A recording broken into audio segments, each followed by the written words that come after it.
तो कैसे हो मेरे दोस्तों? मैं आपका अपना भाई आर्यन। मैंने पिछली वीडियो में आपको बताया था वास्तविक संख्या किसे हैं। इस वीडियो में आपको बाद उनसे रिलेटेड जो क्वेश्चन है प्रश्नावली 1.1 का, उसको मैं हल करूँगा। लेकिन मैंने पिछली वीडियो में बताया था कि मैं फिर से एक बार रिवीजन कर देता हूँ कि वास्तविक संख्या कहते किसे हैं। तो पहले आप ये जानिए कि संख्याएँ होती कितनी हैं? पहले आप ये जानिए कि संख्याएँ होती कितनी हैं?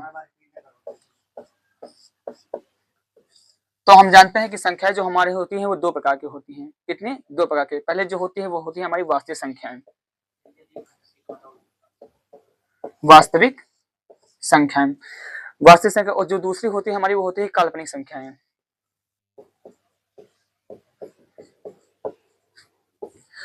जो वास्तविक संख्या है वो अपने सिलेबस में है, जबकि जो काल्पनिक संख्या है वो इस सिलेबस में नहीं है, जो आपको 11th में मिलेंगे। इस चैप्टर में आपको सिर्फ वास्तविक संख्या के बारे में पढ़ना है। वास्तविक संख्या भी 2 प्रकार की होती हैं। पहला जो होती है वो होता है परमीय और जो दूसरा होता है वो अपरमेय। अब परमेय संख्या किसे कहते हैं? परमेय संख्या उसे कहते हैं जिसे P अपॉन Q के रूप में लिख सकते हैं, जिसे P अपॉन Q के रूप में लिख सकते हैं, पर जहाँ Q is not equal to 0, जैसे P अपॉन Q के रूप में लिख सकते हैं और जहाँ Q is not equal to 0, यानी परमेय संख्या है वही संख्या होती है जिसे P अपॉन Q के रूप में लिख सकते हैं। और रही बात अपरमेय संख्या की, तो अपरमेय संख्या वे संख्या होती है जिसे P अपॉन Q के रूप में नहीं लिख सकते हैं, जिसे P अपॉन Q के रूप में नहीं लिख सकते हैं। ये समझना है आपको। उसके बाद बात कर लें काल्पनिक संख्या की। काल्पनिक संख्या वैसे आपके सिलेबस में नहीं है, लेकिन आपको बता रहे हैं काल्पनिक संख्या का एक मैं उदाहरण बता देता हूँ आपको। उदाहरण जैसे कि एक उदाहरण मैं लेता हूँ एक्स स्क्वायर प्लस 1 बराबर 0। ये अब कोई बच्चा कहेगा तो बड़ा आसान है, इसको तो मैं आराम से कर लूंगा। लेकिन देखिए, इसको अगर हम हल करते तो एक्स स्क्वायर जो होता है, ये प्लस का 1 उधर जाएगा तो माइनस का 1, यहाँ एक्स स्क्वायर हटेगा तो इधर वर्गमूल पड़ जाएगा, यानी माइनस। अब ये जो संख्या है अंडर रूट में जो -1 है, इसी को कहते हैं काल्पनिक संख्याएं। ये काल्पनिक संख्या का एक उदाहरण है। बेहतर होगा कि आप लोग को यहाँ तक समझ में आया होगा। तो हम चलते हैं अपने प्रश्नावली की जो वो सवाल है इसको करते हैं। बड़े बेहतर तरीके से हम इसको समझते हैं। पिछली वीडियो में मैंने आपको बताया था एलसीएम व एचसीएफ। क्या? एलसीएम व एचसीएफ। LCM HCF. एलसीएम को हिंदी में कहते हैं लघुत्तम समाप वर्त और एचसीएफ को कहते हैं महत्तम समाप वर्तक।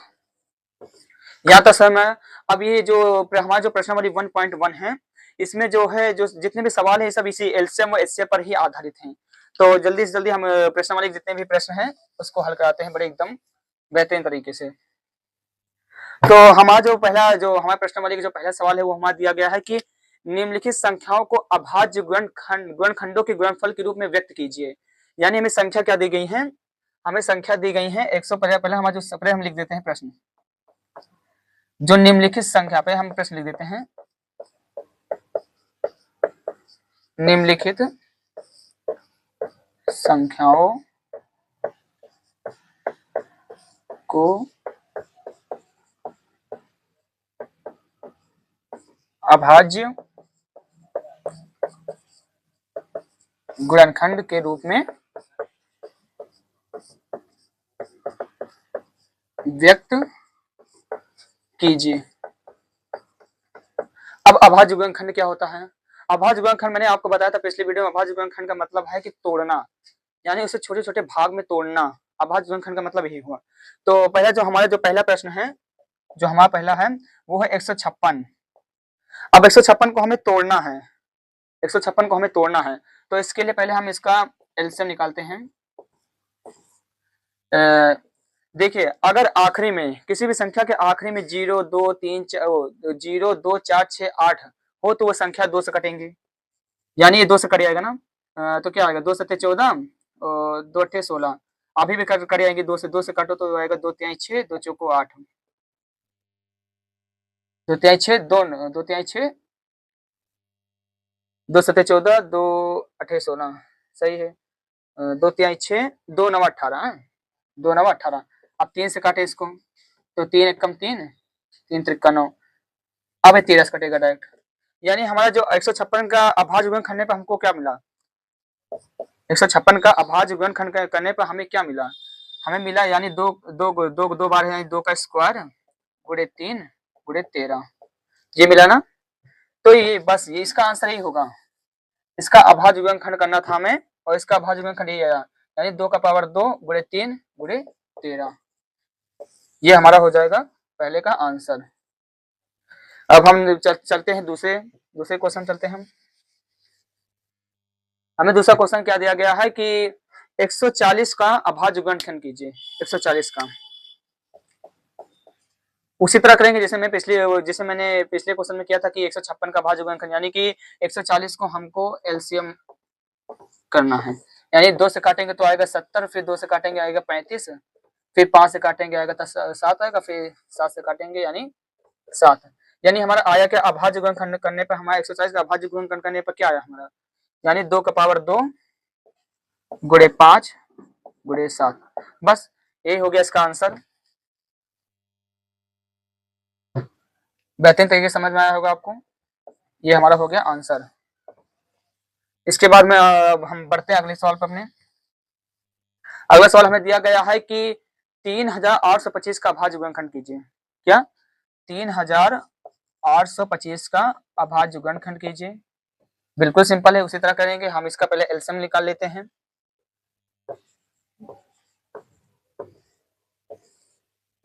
देखिए 2 से तो कटेगा नहीं ये, क्योंकि ना आखिरी में इसके 0 है, ना 2 है, ना 4 है, ना 6 है, ना 8 है, यानी ये 2 से कटने वाला नहीं है ही नहीं। तो हम देखते हैं ये क्या 3 से कटेगा, तो 3 से देखें तो 3 एक कम 3, 3 दूनी 6, 3 7 21, 3 5 15, हाँ 3 से कट जाएगा। यानी 3 से काटें तो 3 एक कम 3, 3 दूनी 6, 3 7 21, 3 5 15। अब क्या है 3 से कटेगा तो 3 चौक 12, 3 हाँ अभी भी कटेगा, तो 3 से काट दे इसको, 3 चौक 12, 3 दूनी 6, 3 5 15। अब कटेगा 3 से, 3 एक कम 3, नहीं अभी 3 से नहीं कटेगा, अभी डायरेक्ट 5 से कटेगा। 5 से काटेंगे तो 5 अट्ठे 40, 5 पच्चीस 25, अभी भी 5 से कटेगा तो 5 एक कम 5, 5 सत्ते 35, अभी 17 से डायरेक्ट करेगा। 17 अभाज्य संख्या डायरेक्ट कर जाएगा। यहाँ तो समझ, यानी हमारा जो 3825 का अभाज्य गुणनखंड करने पर हमें क्या प्राप्त हुआ, 3 की पावर 2 गुणे 5 की पावर 2 गुणे 17। बस ये करना था इसमें।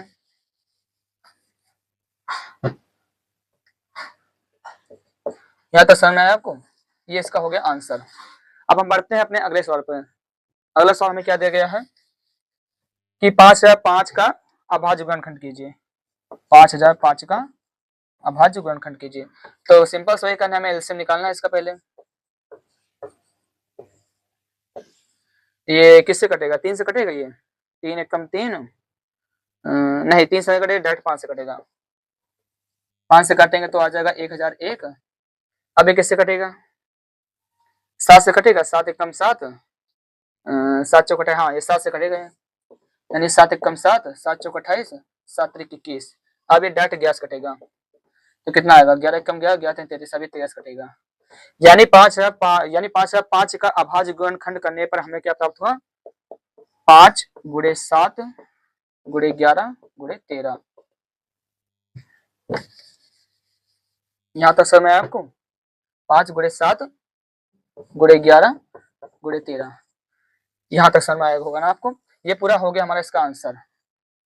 अब एक आखिरी सवाल हमारा जो बचा है वो है 7429 का अभाज्य गुणनखंड कीजिए। 7000 कितना, 7429 का अभाज्य गुणनखंड कीजिए। इसको भी ऐसे करेंगे, यानी इसका एलसीएम निकालेंगे पहले हम।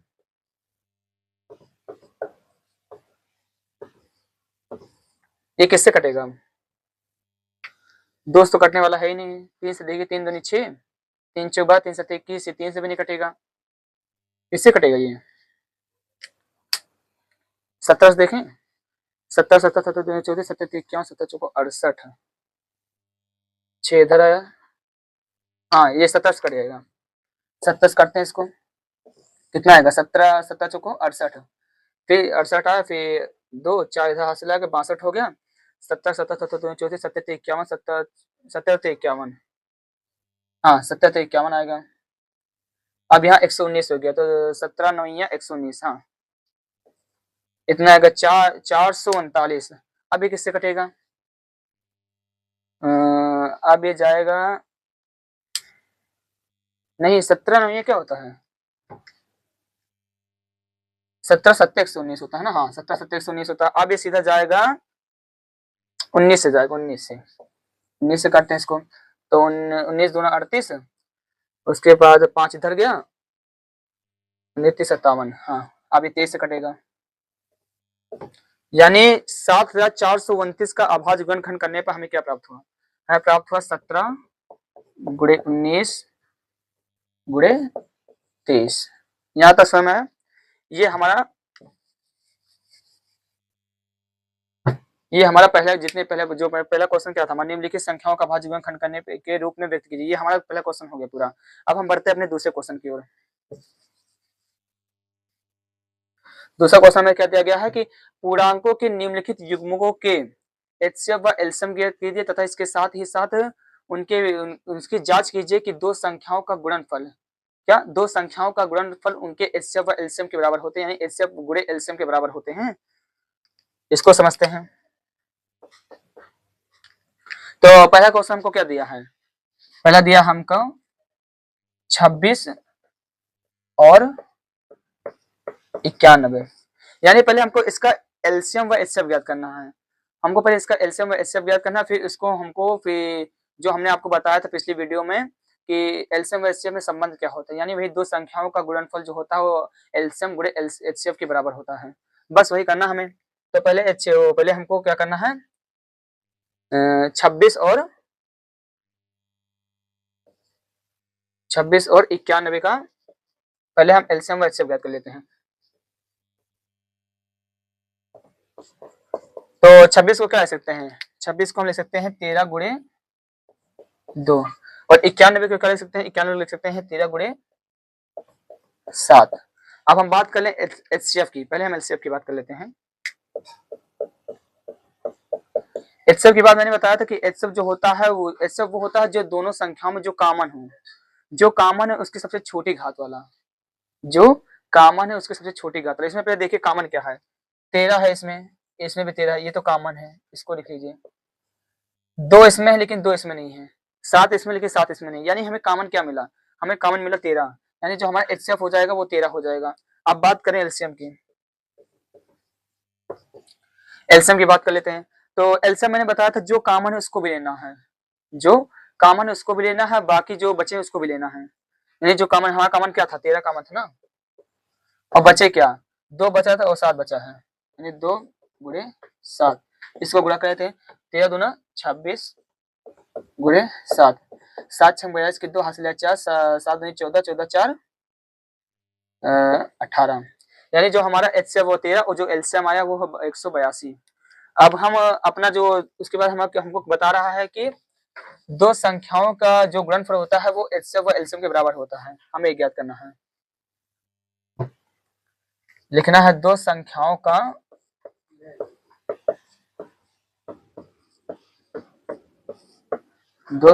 का गुणनफल जो होता है वो होता है एलसीएम गुणे एचसीएफ। दो संख्याओं का गुणनफल, दो संख्या हमारी कौन थी? हमारी जो दो संख्या तो कौन थी? यानी 26 थे, 26 गुणे 91, ये बराबर हो गया। हमारा एलसीएम कितना आया था? एलसीएम हमारा कितना आया था? 182 गुणे एचसीएफ कितना आया था? हमारे एचसीएफ आया था 13 ना, हाँ 13 आया था। इसको गुणा करें तो कितना आएगा? 26 गुणे 91,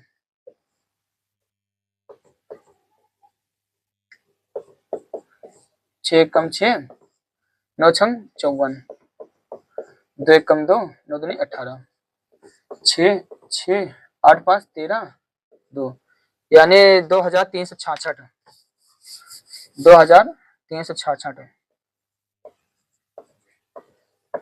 इसको क्या करें?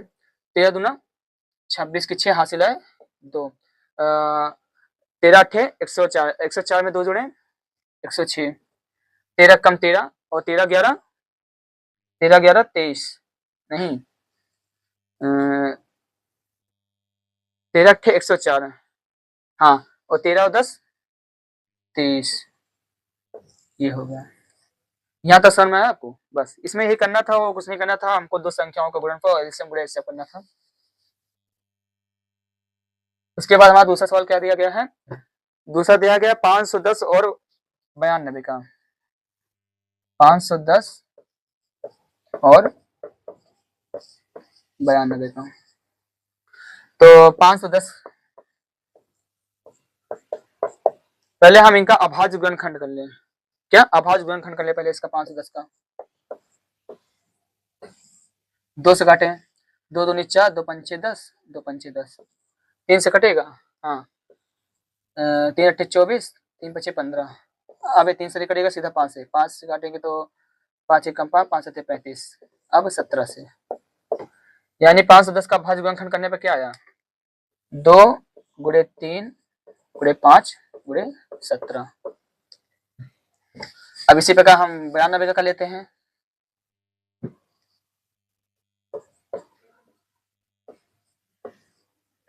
तो पहले 2 से काटेंगे तो 2 चौको 8, 2 छंग 12, फिर 2 से काटेंगे तो 2 दूनी 4, 2 तिहाई 6, अब ये 23 अभाज्य संख्या है, 23 से कट जाएगा, यानी 92 का अभाज्य गुणनखंड करने पर क्या आया? 2 की पावर 2 गुणे 23। अब हम इसका पहले एचसीएफ निकाल लेते हैं, हम पहले इसका एचसीएफ निकाल लेते हैं। तो एचसीएफ मैंने बताया था कि अब एचसीएफ जो होता है वो दोनों में कॉमन जो होता है। तो एचसीएफ में कॉमन देखिए, इसमें कॉमन क्या है हमारा, तो आप ध्यान से देखिए, 2 इसमें भी है, 2 इसमें भी है, लेकिन ध्यान से देखिए मैंने बताया था जो कॉमन है, जो कॉमन है उसकी सबसे छोटी घात, जो कॉमन है उसकी सबसे छोटी घात अलग क्या है हमारा? 2, यानी 2 लिख दीजिए। अब कुछ तो कॉमन नहीं है क्योंकि इसमें 3 नहीं है, इसमें 5 नहीं है, इसमें 17 नहीं है, लेकिन इसमें भी 23 लेकिन उसमें 23 नहीं है, तो सीधा सीधा जो हमारा है एचसीएफ जो होता है हमारा 2 हो जाएगा। अब बात कर ले हम एलसीएम की। एलसीएम में मैंने आपको बताया था जो कॉमन था, जो कॉमन है उसकी सबसे बड़ी घात, जो कॉमन है उसकी सबसे बड़ी घात, उसके साथ ही साथ जो हमारी बची है संख्याएं, हमें बची संख्या क्या है? पहले जो कॉमन उसको लिख ले, पहले जो कॉमन क्या था हमारा? कॉमन 2 था, लेकिन सबसे बड़ी घात वाला क्या है? 2 की पावर 2 गुणे, अब हमारा बचा क्या? हमारा बचा है 5, 17 और 23। अब इसको गुणा करें तो 2 दूनी 4, 4 पंचे 20, और 20 गुणे 17 कितना आएगा? 17 दूना 34, 17 दूना 34, यानी यहाँ पर रुकिए 3 भी है ना, हाँ 3 भी है, तो 2 दूनी 4, 4 पंचे 20 और 20 गुणे 17 कितना आएगा? 17 दूना 34, 340, 340 गुणे 3, 340 गुणे 3 कितना आएगा? 3 जीरो में 0, 3 चौक 12 और 3 त्रिक्कन 9, 1 10, 1020 आया। 1020 गुणे 23, 1020 गुणे 23 तो कितना आएगा? 3 जीरो में 0, 3 दूनी 6 और 3 जीरो में 0 और 3 कम 3 और 2 जीरो में 0, 2 दूना 4, 2 जीरो में 0, 2 कम 2, यानी 0 आएगा 6 4 3 2, यानी जो हमारा आ गया वो आएगा 23,460, जो हमारा एलसीएम आएगा वो 23,460 आएगा।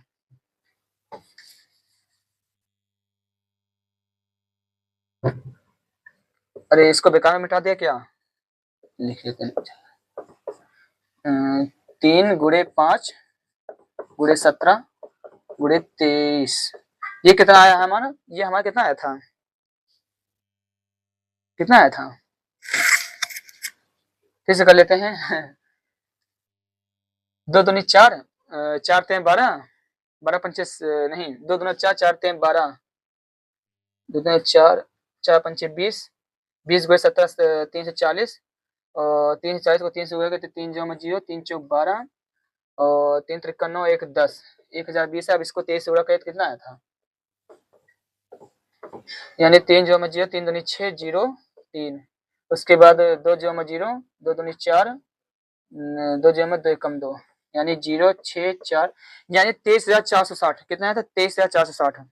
एलसीएम जो हमारा आया था वो आया था 23,460। ये हमारा एलसीएम आ गया, ये हमारा एचसीएफ आ गया।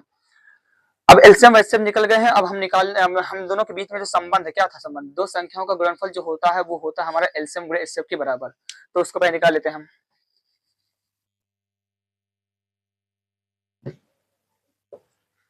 जो संबंध क्या था एलसीएम और एचसीएफ के बीच में, यानी क्या था, दो संख्याओं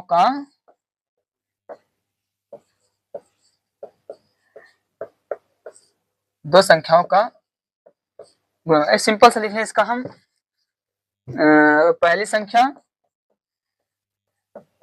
गुणे दूसरी संख्या, ये जो बराबर होता है वो हमारा होता है एचसीएफ गुणे एलसीएम।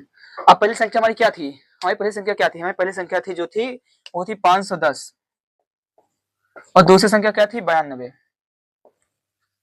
अब हमारा एचसीएफ कितना निकल के आया था, हमारा एचसीएफ जो है वो आया था 2 गुणे, और जो एलसीएम आया था वो आया था हमारा 23,460। अब इसको गुणा करें हम, तो 92 कम 92 के 2 हासिल है 9, 92 पंचे कितना होगा, गुणा कर लेते हैं इसका। तो 510 गुणे 92, तो 2 0 0, 2 1 कम 2, 2 पंचे 10, 9 0 0, 9 1 कम 9, 9 पचे 45, कितना है 0 2 9 6 4, यानी 46,920, 46,920 ये ना कितना आएगा 92 0 0, सही है ना, 46,920, हाँ 46,920।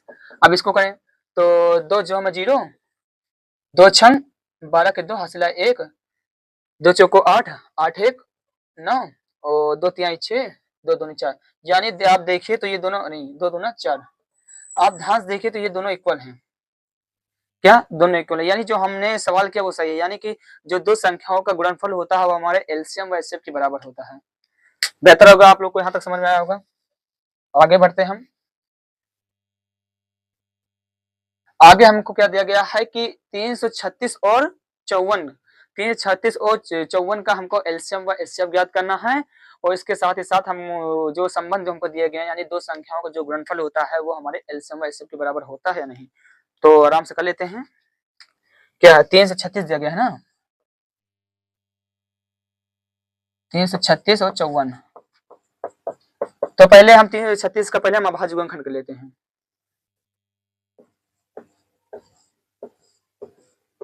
दो से काटेगा तो 2 1 कम 2, 2 6 12, 2 8 16, फिर 2 से काटेंगे तो 2 8 16, 2 चौको 8, फिर 2 से काटेंगे 2 चौको 8, 2 दूनी 4, फिर 2 से काटेंगे 2 दूनी 4, 2 1 कम 2, फिर अब 3 से काटे 3 7 21, अब ये 7 से कटेगा 7 कम 7, यानी हमारा 336 का अभाज्य गुणनखंड करने पर क्या आया 1 2 3 4, यानी 2 की पावर 4 गुणे 3 गुणे 7, 2 की पावर 4 गुणे 3 गुणे 7। अब इसी प्रकार हम 54 का निकाल लेते हैं, 54 का पहले 2 से काटेंगे तो 2 दूनी 4, 2 सत्ते 14, 3 से काटेंगे तो 3 9 27, फिर 3 से काटेंगे तो 3 आएगा, फिर 3 से काटेंगे तो 1, यानी 2 गुणे 3 की पावर 3, ये इसका 54 का अभाज्य गुणनखंड होगा। अब हम इसका एचसीएफ व एलसीएम ज्ञात करते हैं, क्या एचसीएफ व एलसीएम ज्ञात करते हैं इसका हम।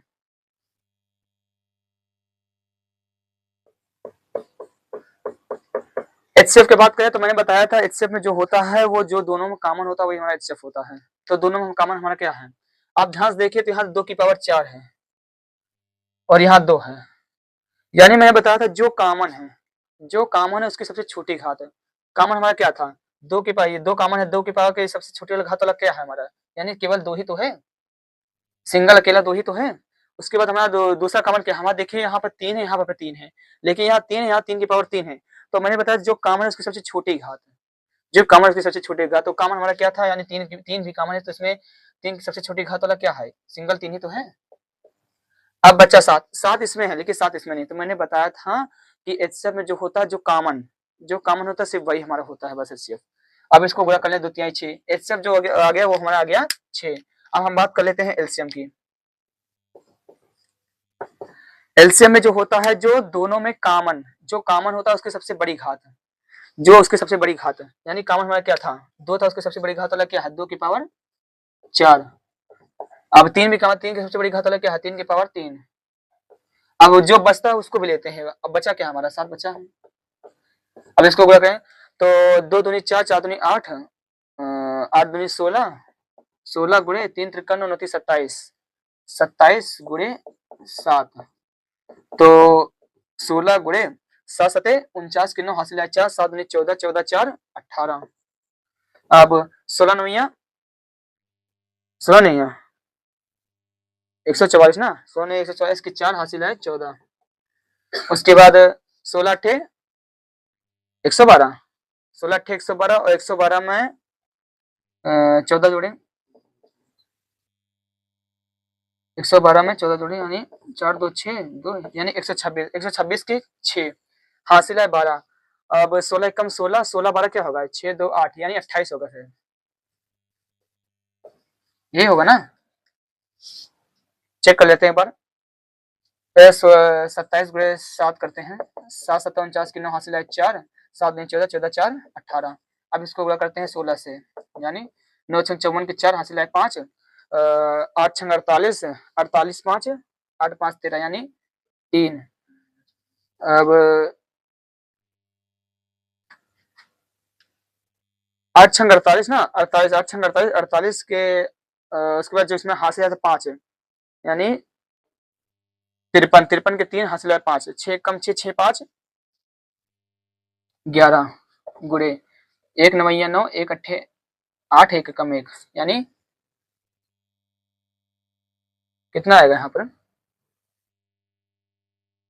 4 9 3 12 8 1 9 1 10, अब 3 यानी ये गलत हुआ था, यानी 3024 जो हमारा एलसीएम आएगा वो आएगा 3024। गुणा भाग चेक कर लिया करें आप, 3024 है। अब हम इनके बीच में जो संबंध क्या होता है, हमारे दो संख्याओं का जो गुणनफल होता है वो हमारा एचसीएफ और एलसीएम के बराबर होता है, एलसीएफ और एलसीएम के गुणनफल के बराबर होता है। तो चलिए इसको ज्ञात करते हैं हम। पहली संख्या गुणे दूसरी संख्या बराबर होता है हमारा एचसीएफ गुणे एलसीएम। तो पहली संख्या हमारा क्या था, पहली संख्या जो हमारी थी वो था 336 गुणे दूसरी संख्या क्या थी, दूसरी संख्या थी हमारी 54। एचसीएफ हमारा कितना निकल गया, एचसीएफ हमारा आया था 6 और एलसीएम हमारा आया था 3024। अब इसको गुणा करते हैं, कितना आएगा, पहले 336 को 54 से गुणा करते हैं, 4 छंग 24 की 4 हासिल है 2, 4 3 12 12 2 14 की 4 हासिल है 1, 4 3 12 12 1 13, 5 6 30 की 0 हासिल है 3, 5 3 15 15 3 18 के 8 हासिल है 1, 5 3 15 15 1 16 यानी 4 फिर 4 8 3 11 6 1 7 1 8 यानी 18,144 इतना ही आएगा ना। हाँ 18,144। अब इधर गुणा करते हैं, 6 चौको 24, 24 के 4 हासिल है 2, 6 दूनी 12 12 2 14 के 4 हासिल है 1, 6 कम 6 0 में 0 और जो एक हासिल था 14 का एक है देंगे और 6 3 18। ये देखिए दोनों इक्वल है ना, यानी जो हमारा जो संबंध है वो हमारा सत्यापित हो गया है। जो अभी जो हमारा दूसरा सवाल है वह हमारा खत्म हो चुका है। अब हम आगे बढ़ते हैं।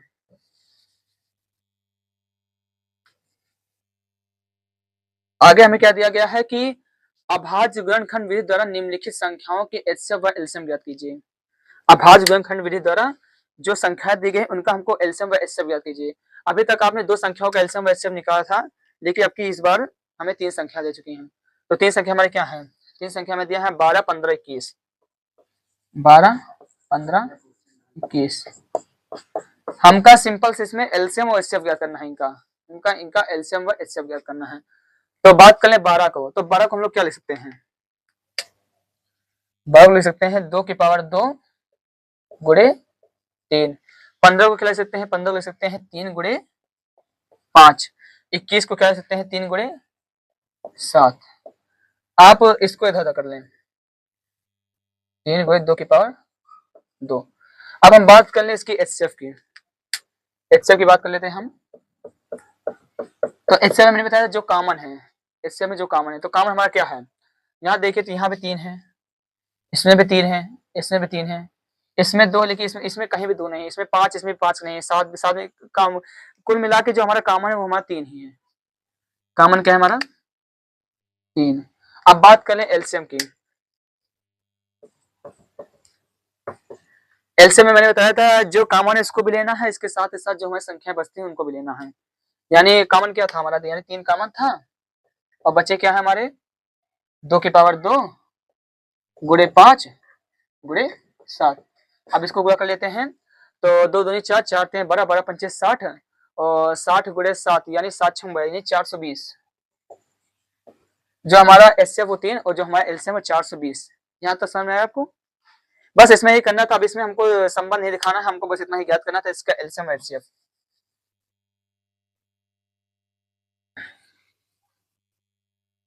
आगे बढ़ते, आगे हमें दिया गया है 17 23 व 29 का, अब वो एलसीएम व एचसीएफ ज्ञात करना है। इसका 17 23 व 29 का हमें एलसीएम व एचसीएफ ज्ञात करना है। तो सिंपल सा है।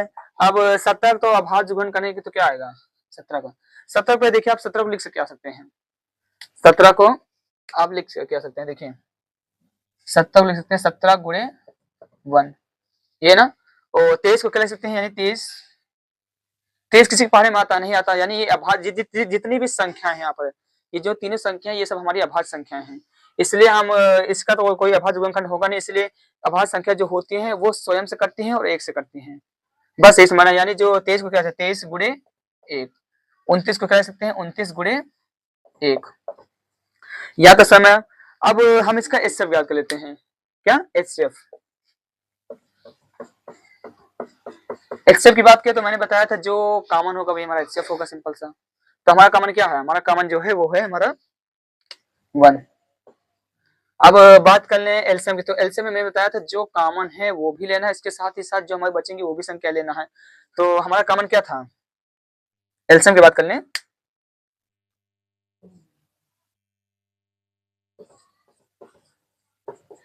एलसीएम की बात करें तो जो हमारा कॉमन क्या था 1, और जो बचे क्या हमारे 17 गुणे 23 गुणे 29। अब इसको गुणा कर लेते हैं, यानी 17 17 17 17 दूना 34 17 51 51 के 1 हासिल है 5, 17 दूना 34 34 5 34 5 कितना आएगा 39, 39 गुणे 29। अब इसका मल्टीप्लाई करें कितना आएगा,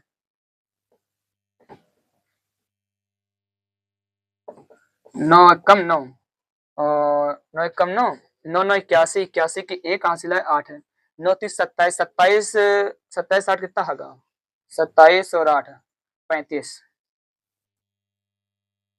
गुणे 2 1 कम 2 9 दूनी 18 के 8 हासिल है 1 3 दूनी 6 1 7, यानी कितना आया 9 आ गया और 2 1 3 आ गया, 8 5 13 7 3 10 1 11, यानी 11,339।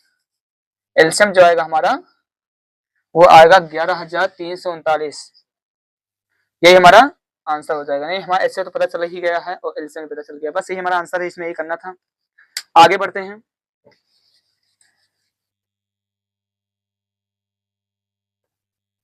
आगे हमको दिया गया है 8 9 और 25 का एलसीएम व एचसीएफ ज्ञात करना। अब ये जो क्वेश्चन है आपको होमवर्क है, अब इसको आप करेंगे 8 9 और 25 का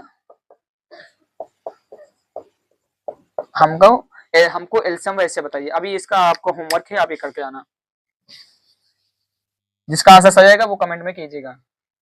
उसके बाद क्या है, हमको दिया गया ये जो क्वेश्चन है ये मोस्ट इंपोर्टेंट है, ये जितना हम स्टार बना दे उतना ही कम है। इसमें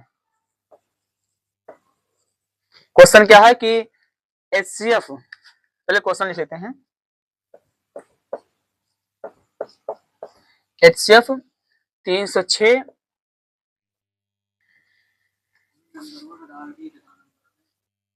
ये चौथा नंबर, ये तीसरे नंबर, हाँ चौथा नंबर है सवाल का। क्या दिया गया हमें, HCF कितना गया है, ब्रैकेट में दिया है 306 कामा 657, ये बराबर हमको दिया गया है 9। उसके बाद क्या है, 9 दिया है,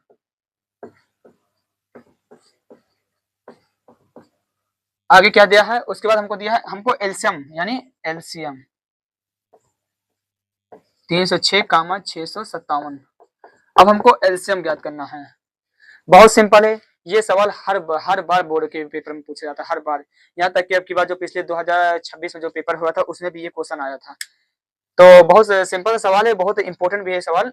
इस चैप्टर का हम तो कहते हैं यही सवाल जो है वो काफी इंपॉर्टेंट है, और वैसे आसान भी है ये। इसमें बस आपको क्या करते हैं, पेपर में जो होता है बस यहाँ पर अंक बदल देते हैं बस, बाकी करना वही होता है आपको। तो हम देखते हैं आपको इसमें, अब आप एक चीज भूल जाइए, ये भूल जाइए, अभी कुछ देर के लिए हम इसको मिटा देते हैं। तो सिंपल सा आपको क्या दिया गया है, आपको ध्यान से देखिए तो आपको HCF बराबर 9 यानी HCF आपको दिया गया है, एलसीएम हमें निकालना है, सिंपल सा, यानी हमें HCF बराबर 9 दिया गया है, हमको एलसीएम निकालना है। अब हम इसको लिख लेते हैं। अब यहाँ तक आपको समझ में आया ही होगा, यहाँ क्या था, यहाँ 306 था ना,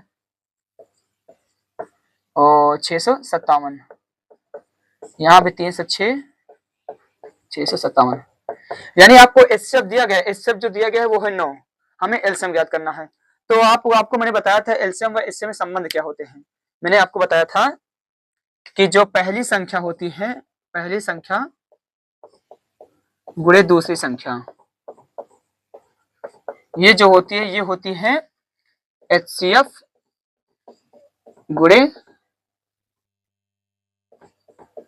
एलसीएम, ये होता है ना। तो ध्यान से देखिए तो पहली संख्या, अब पहली संख्या हमारी क्या है, 306, 306 गुणे दूसरी संख्या क्या है, 657,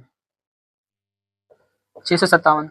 अब देखिए HCF मैंने बताया आपको कितना दिया गया, HCF आपको दिया गया है 9 गुणे, हमें एलसीएम ज्ञात करना है, एलसीएम हमें निकालना है, एलसीएम को ऐसे लिखने दो। अब क्या करें, रुकिए इसको मिटा दो ऊपर से। अब ये 9 इसमें मल्टीप्लाई में इसको नीचे लाएंगे तो भाग में हो जाएगा, यानी एलसीएम बराबर क्या आ जाएगा, अरे ये इधर गुणे में इधर नीचे आगे बटे में नहीं होगा, यानी 306 गुणे 657 बटे 9। अब इसको काटें कितने आ जाएगा, तो 9 त्रिक 27, 3 हासिल गया, 9 चौक 36, यानी एलसीएम जो आएगा वो 34 गुणे 657। अब इसी को मल्टीप्लाई कर देंगे, जो आएगा वही हमारा आंसर होगा। करते हैं इसको साइड में,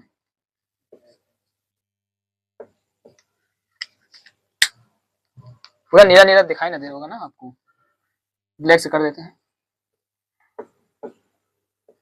34, तो 4 सत्ते 28, 28 के 8 हासिल है 2, 4 पंचे 20, 20 2 22, 22 के 2 हासिल है 2, 4 6 चौको 24, 24 2 26 गुणे 7 21, 21 के 1 हासिल है 2, 5 1 15, 15 2 17 7 हासिल है 1, 6 3 18, 18 1 19, यानी 8 3 3 9 2 11, 11 1 12 और 2, यानी जो आएगा हमारा 22,338, 22,338 हमारा जो एलसीएम आएगा वो आएगा 22,338। बस ये हमें ज्ञात करना था, ये हमारा आंसर हो जाएगा। यहाँ तक समय आएगा आपको, आगे बढ़ते हैं हम।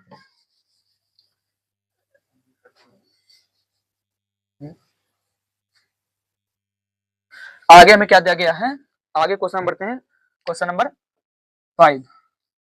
हाँ, क्वेश्चन नंबर 5 दिया गया है, जांच कीजिए कि क्या किसी प्राकृतिक संख्या n के लिए संख्या 6 की पावर n 0 पर समाप्त होती है। मैं बता दूं ये क्वेश्चन बहुत इंपॉर्टेंट है, ये क्वेश्चन या तो 2 नंबर में आएगा या तो 4 नंबर में आएगा, लेकिन इंपॉर्टेंट बहुत है।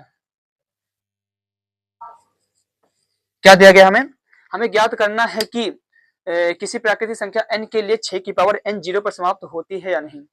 तो सिंपल सा है, पहले हम समझ लेते हैं 6 की पावर n, यानी n एक प्राकृतिक संख्या है, यानी 6 की पावर 1, 6 की पावर 2, 6 की पावर 3, ऐसे ऐसे डॉट करके हो जाएगा। तो हमें ज्ञात करना क्या 6 की पावर n 0 पर समाप्त होती है। तो पहले हमको ये बताया कि पहला जीरो आपको कहाँ पर मिलेगा। जब आपको पहला जीरो मिलेगा वो कहाँ पे मिलेगा, 10 पे। हाँ 10 पे जीरो मिलेगा आपको। तो बस वही करना है, यानी कोई संख्या जीरो पर समाप्त कब होगी, कोई संख्या जीरो पर समाप्त कब होगी, जब उसके अभाज्य गुणनखंड करें हम और उसके अभाज्य गुणन में 2 और 5 एक बार हो, 2 और 5 एक बार हो। यानी देखो ध्यान समझिए, अब हम 6 की पावर n का अभाज्य गुणनखंड करते हैं। तो 6 की पावर n को हम क्या लिख सकते हैं, 6 की पावर n को हम क्या लिख सकते हैं, यानी 3 गुणे 2 गुणे n, यही लिख सकते हैं ना। तो समझिए आप, कोई संख्या जीरो पर समाप्त तब होगी जब उसके अभाज्य गुणनखंड में अभाज्य संख्या 5 होगी, अभाज्य संख्या 5 होगी तभी संख्या जीरो पर समाप्त होगी, अन्यथा समाप्त नहीं होगी। यानी सिंपल सा है, आप दिमाग लगाइए तो ये 6 की पावर n जीरो पर समाप्त नहीं हो सकती। क्यों, क्योंकि देखिए इसमें दो तो आया, अभाज्य संख्या दो तो आया लेकिन 5 नहीं है। अगर आप सोचिए अगर यहाँ पर अगर 5 होता,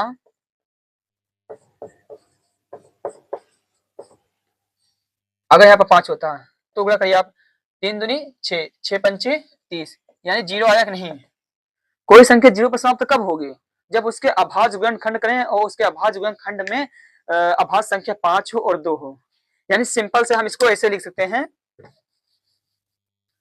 लिखना होगा तो यानी आपको लिखना होगा तो आप कैसे लिखेंगे, 6 की पावर n, रुकिए ऐसा नहीं लिखिए आप,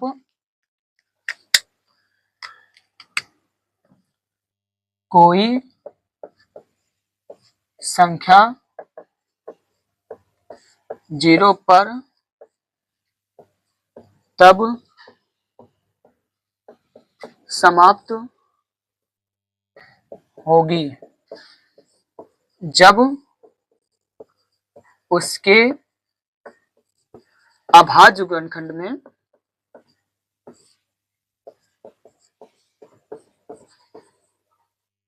अभाज्य गुणनखंड में अभाज्य संख्या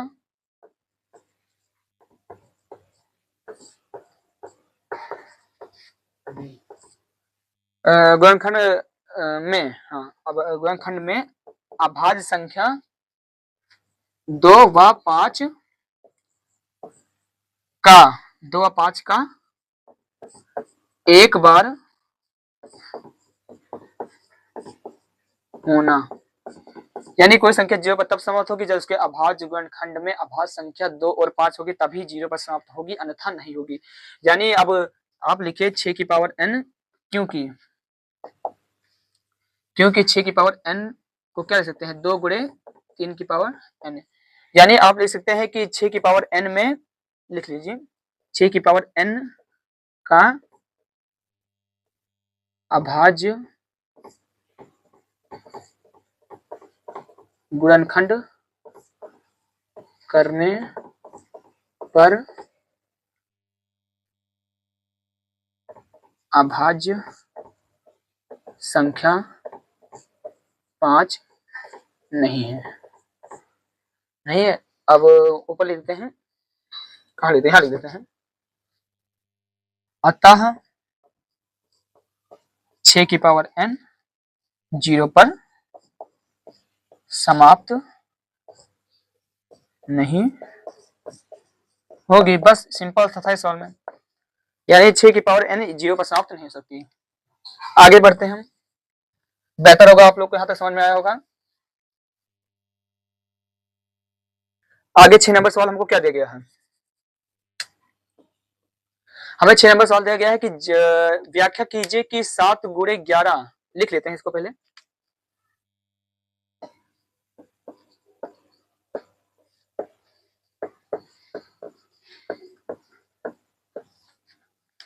व्याख्या कीजिए 7 गुणे 11, 7 गुणे 11 गुणे 13 प्लस 13। पहले इसमें दो सवाल हैं, इसमें दो सवाल है, पहले क्या क्या क्या सवाल समझ पढ़िए, पहले मैं सवाल लिख देता हूँ पूरा। व्याख्या कीजिए कि 7 गुणे 11 गुणे 13 प्लस 13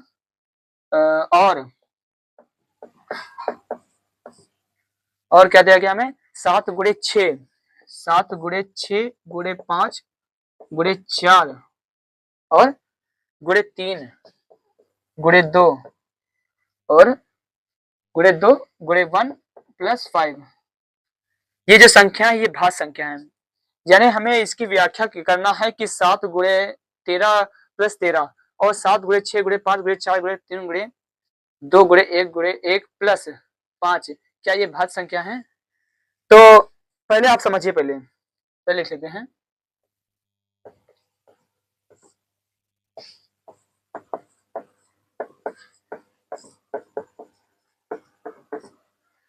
तो पहले आप समझिए भाज्य संख्या अभाज्य संख्या कहते किसे हैं? क्या भाज्य संख्या अभाज्य संख्या कहते किसे हैं? तो बात कर लें भाज्य संख्या की।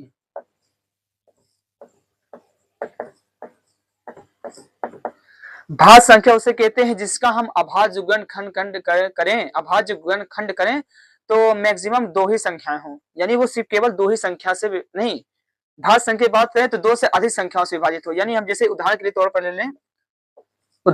पर ले लें, जैसे हम कर लें 8 ले लें, 4 ले लें, 6 ले लें। अब जैसे 8 किस किस से कर सकता है? 8 तो पहले 2 से कर सकता है, फिर 4 से कर सकता है, फिर स्वयं से कर सकता है और फिर 1 से, यानी इसको ये 4 संख्याओं से कर सकता है। जो भाज्य संख्या होती है वो 2 से अधिक संख्याओं से कर सकती है, यानी जो देखिए 2 से अधिक संख्या है कि नहीं, यहाँ 4 संख्या है। अब बात करें 4 की, तो 4 किससे कर सकता है? 4 2 से कर सकता है, स्वयं से कर सकता है और 1 से, यानी देखो 2 से ज्यादा है कि नहीं, 2 से ज्यादा, यानी जो भाज्य संख्या होती है वे 2 से अधिक संख्याओं से कर सकती हैं। और बात करें 6 की, तो 6 किससे कर सकता है? 6 2 से भी कर सकता है, 3 से भी कर सकता है, स्वयं से भी कर सकता है और 1 से भी कर सकता है, यानी 6 भी जो होता है वो 2 से अधिक संख्याओं से कर सकता है। यानी जो भाज्य संख्या होती है वे 2 से अधिक संख्याओं से कर जाती हैं। या तो समय भाज्य संख्या समझ में आया होगा ना। अब हम बात करें अभाज्य संख्याओं की।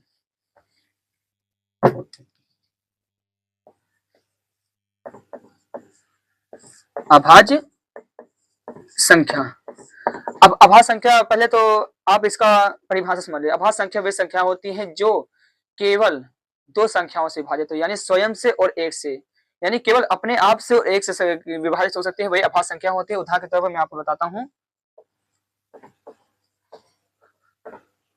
उदाहरण के तौर पर जैसे हो गया 2 हो गया, 3 हो गया, 5 हो गया।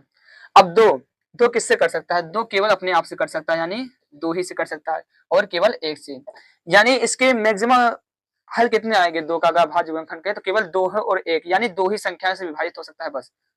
और 3 की बात करें तो 3 भी वही है, यानी 3 से कर सकता है और 1 से कर सकता है। 5 भी वही है, 5 केवल अपने आप से कर सकता है और 1 से कर सकता है। यानी सिंपल मोटा समझना है कि जो भाज्य संख्या होती है वे 2 से अधिक संख्याओं से कर सकती हैं, अभाज्य संख्या जो होती है वे केवल 2 ही संख्या से विभाजित हो सकती हैं। बस यहाँ तक समझ में आया आपको। अब हम बढ़ते अपने सवाल की ओर। तो सवाल क्या दिया गया है कि व्याख्या कीजिए कि 7 गुणे 11 गुणे 13 प्लस 13 और 7 गुणे 6 गुणे 5 गुणे 4 गुणे 3 गुणे 2 गुणे 1 प्लस 5 भाज्य संख्याएं हैं। बहुत सिंपल है, इसमें 2 सवाल है, पहले हम इसको कर लेते हैं। पहला हमारा क्या दिया गया है? पहला दिया है 7 गुणे 11 गुणे 13 प्लस 13। अब इसमें आप देखिए कोई बच्चा होता है यहाँ प्लस पर ध्यान नहीं देता है और जल्दबाजी में डायरेक्ट गुणा कर देता है और कह देता है भाज्य संख्या है। तो ऐसा नहीं, पहले आपको देख लेना चिन्ह सही है कि चिन्ह बहुत मायने रखता है मैथ में। छोटे छोटे चिन्ह जो होते हैं पूरे सवाल को खराब कर देते हैं, तो चिन्ह जानना बहुत जरूरी है। तो देखिए, अब ध्यान देखिए, तो इसमें कॉमन क्या है? इसमें कॉमन आप सिंपल से बता दें कि 13 कॉमन है, क्योंकि 13 2 बार आया है, तो 13 कॉमन कर लेते हैं हम। बचा क्या हमारा? हाँ बचा 7 गुणे 11 गुणे 13 कॉमन ले तो 1 बचा प्लस 1। या तो समय अब हम अंदर गुणा कर लेते हैं, 13 को ऐसे लिख देते हैं, यानी 11 सत्य 77, 77 गुणे 1 यानी 77 ही होगा और 77 में 1 जोड़े यानी 78, यानी क्या आया 13 गुणे 78। यहाँ एक भी तो ले सकते हैं, एक होता है कि नहीं? हर एक संख्या स्वयं एक से करती है नहीं, हर संख्या एक से करती है नहीं, यानी हम सिंपल बता दें, मैंने क्या बताया था, अभाज्य संख्या जो होती है वो केवल 2 ही संख्या से करती है। लेकिन आप ध्यान से देखिए, यहाँ 3 संख्या है, हमको 3 संख्या है कि नहीं? या 3 संख्या मतलब है कि भाज्य संख्या है, 2 से ज्यादा यानी भाज्य संख्या, यानी जो हमारे यहाँ ये भाज्य संख्या है। पूछे क्यों? तो लिख दीजिए, क्यों में लिख सकते हैं, क्योंकि इसके 3 हल हैं। यहां तक समझ में होगा आपको। अब हम बात करें थे दूसरे सवाल की।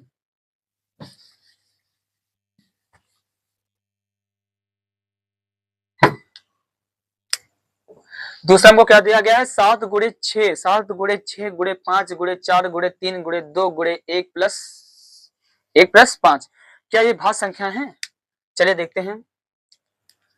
तो दूसरा क्या था हमारा, यानी 7 गुणे 6 गुणे 5 गुणे 4 गुणे 3 गुणे 2 गुणे 1+5।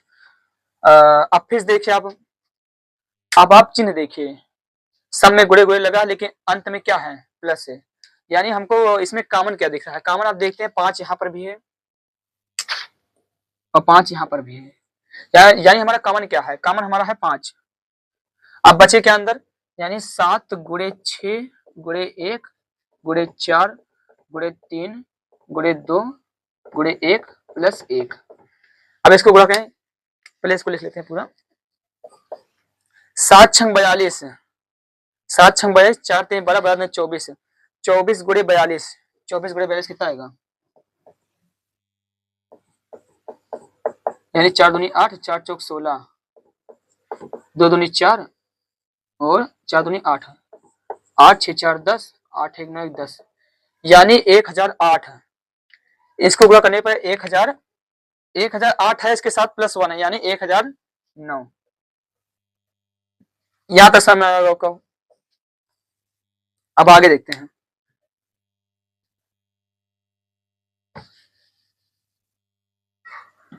अब मैंने क्या बताया था कि जैसे क्या है हमारा 5 गुणे 1009, मैंने आपको बताया था कि इसके गुणे में 1 लिख सकते हैं कि नहीं, इसके गुणे में 1 लिख सकते हैं कि नहीं। और मैंने आपको बताया था कि अभाज्य संख्या जो होती है वो केवल 2 ही संख्या विभाजित हो सकती है, लेकिन जो हमारे आए 3 संख्याएं हैं, क्या 3 संख्या, 5 भी है, 109 भी है और 1 भी, यानी सिंपल सा ही भाज्य संख्या है, भाज्य संख्या है। बस यही हमको सत्यापित करना, यानी हमारा जो हो गया, ये हमारा सत्यापित हो गया, बस ये करना था। अब आगे बढ़ते हैं हम अपने 17 नंबर सवाल पर। ये आज का हमारा आखिरी सवाल होगा।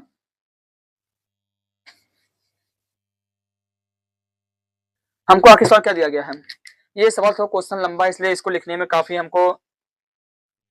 काफी लंबा जाएगा। ब्लैक बोर्ड व्हाइट बोर्ड में इतना आएगा भी नहीं, तो मैं आपको इसे पढ़ के, इसमें दिमाग लगाना है। इसमें क्या कह रहा है कि किसी खेल के मैदान के चारों ओर वृत्ताकार पथ है। क्या ये कोई वृत्ताकार पथ है? क्या अंडा बन गया क्या उसे? रुकेगा नहीं, अब है ना बोल। हाँ, तो क्या है, किसी खेल के मैदान के चारों ओर एक वृत्ताकार पथ है, वृत्ताकार पथ मैंने बना लिया है। उसके बाद क्या कह रहा है, इस मैदान का एक चक्कर लगाने में सोनिया को इस मैदान का चक्कर लगाने में 18 मिनट लगाने पड़ते हैं, यानी यहीं कहीं सोनिया होगी, ये सोनिया है। उसके बाद क्या कह रहा है हमें, जबकि इसी मैदान का एक चक्कर लगाने में रवि को 12 मिनट लगते हैं, यानी यहीं कहीं रवि होगा, रवि, इसको एक चक्कर लगाने में 12 मिनट लगते हैं। उसके बाद क्या कह रहा है हमें, मान लीजिए वे दोनों एक ही स्थान से एक ही समय पर दौड़ना प्रारंभ करते हैं। माना वे एक ही स्थान से एक ही समय पर दौड़ना प्रारंभ करते हैं, तो एक ही दिशा में चलते हैं, तो कितने समय बाद पुनः वो अपने उसी स्थान पर पहुंचते हैं। तो आपको ध्यान से समझिए, तो ये दोनों एक स्थान पर हैं और वहां से दौड़ना प्रारंभ करते हैं, तो हमें बताना है कि ये कब चक्कर लगा के कब अपने स्थान पर मिलेंगे, कब ये आपस में मिलेंगे, वही बताना हमको। तो मैंने आपको बताया था, जो सबसे कम समय होगा, सबसे कम समय में हमको मिलेंगे, यानी दोनों आपस में कब टकराएंगे, जब सबसे कम समय होगा। यानी आप समझिए तो कैसे समझाएं आपको, रुके बताइए। ये दोनों आपस में कब मिलेंगे? जब दोनों लोग के संग जो होता है समय सबसे कम, न्यूनतम समय सबसे कम क्या होता है, यानी बात करें तो मैंने आपको बताया था एचसीएफ को वो हिंदी में क्या कहते हैं, एचसीएफ को महत्तम समावर्तक, महत्तम समापवर्तक, यानी महत्तम का मतलब महा, मतलब महत्तम मतलब बड़ा, बड़ा यानी बड़ा मतलब ज्यादा, महत्तम मतलब यानी बड़ा भी हो गया, यानी ज्यादा, या तो ज्यादा हो गया नहीं, और लघुत्तम यानी लघु माने कम, छोटा, लघुत्तम, लघुत्तम मतलब छोटा। ये हमारा एचसीएफ था, ये हमारा एलसीएम। यानी ये दोनों आपस में तब मिलेंगे जब इन दोनों का समय सबसे निकट, यानी सबसे निकट समय पर, जैसे इन लोगों का समय खत्म होने वाला है तो आपस में मिलेंगे। तो रही बात, हमें इसमें करना क्या है, हमें सिंपल सा इनमें एलसीएम ज्ञात करना है इनका। एलसीएम मतलब लघुत्तम, लघुत्तम माने कम समय में कब, लघुत्तम माने लघुत्तम मतलब कम, यानी सबसे कम, यानी हमें इनका एलसीएम ज्ञात करना है।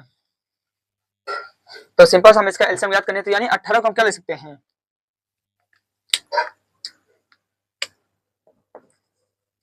18 को क्या ले सकते हैं, यानी पहले इसका अभाज्य गुणनखंड कर लेते हैं 18 का। पहले 2 से काटेंगे तो 9 आएगा, फिर 3 से काटेंगे फिर 3 आएगा, फिर 3 से काटेंगे, यानी 2 गुणे 3 की पावर 2, ये आ गया ना। और 12 का क्या आएगा, 12 का आएगा 3 गुणे 2 की पावर 2, यही आएगा ना।